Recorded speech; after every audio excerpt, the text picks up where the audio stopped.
कभी कभी जिंदगी आपको वहां ले जाकर खड़ा कर देती है जहां सब कुछ खत्म सा लगता है।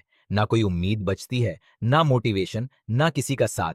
और सबसे दर्दनाक चीज क्या होती है पता है? जब इंसान बाहर से नॉर्मल दिख रहा होता है लेकिन अंदर से पूरी तरह टूट चुका होता है। वो लड़का भी बिल्कुल ऐसा ही था। हर सुबह उठता, लेकिन उठने की कोई वजह नहीं थी। फोन में नोटिफिकेशंस थे, लेकिन किसी का मैसेज नहीं था जो सच में उसकी फिक्र करता। दोस्त थे, लेकिन सिर्फ अच्छे समय के लिए। घर वाले साथ थे, लेकिन उसकी लड़ाई कोई समझ नहीं पा रहा था। वो हर दिन खुद को समझाता था कि सब ठीक हो जाएगा, लेकिन अंदर से उसे पता था कि वो धीरे धीरे हार रहा है। उसने कोशिश की थी, बहुत कोशिश की थी, नई शुरुआत करने की, खुद को बदलने की, पॉजिटिव रहने की, स्ट्रांग बनने की। लेकिन हर बार जिंदगी उसे वहीं गिरा देती। फेलियर्स इतने बढ़ चुके थे कि अब उसे खुद पर भी भरोसा नहीं रहा था।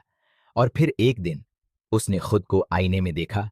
आंखों के नीचे डार्क सर्कल्स, चेहरे पर फेक स्माइल और अंदर सिर्फ खालीपन। उसी पल उसे एहसास हुआ कि वो दुनिया से नहीं, खुद से हार चुका है। उस रात उसने किसी से बात नहीं की, बस अकेला बैठा रहा। कमरे में अंधेरा था और दिमाग में हजारों आवाजें।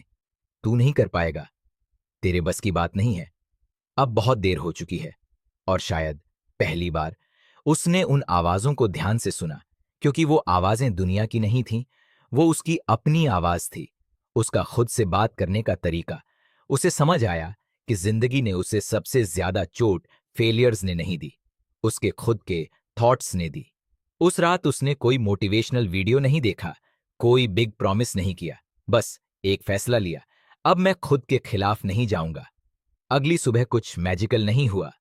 प्रॉब्लम्स अभी भी थीं, बैंक अकाउंट खाली था, स्ट्रेस अभी भी था, फियर अभी भी था। लेकिन इस बार एक चीज अलग थी। उसने खुद को बुरा बोलना बंद कर दिया।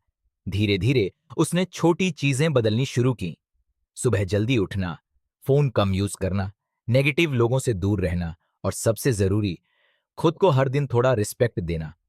कोई ओवरनाइट सक्सेस नहीं हुई, कोई मूवी स्टाइल ट्रांसफॉर्मेशन नहीं हुआ, लेकिन हर दिन वो थोड़ा मजबूत होता गया। और फिर जिस लोनलीनेस से वो डरता था, उसी लोनलीनेस ने उसे खुद से मिलवाया।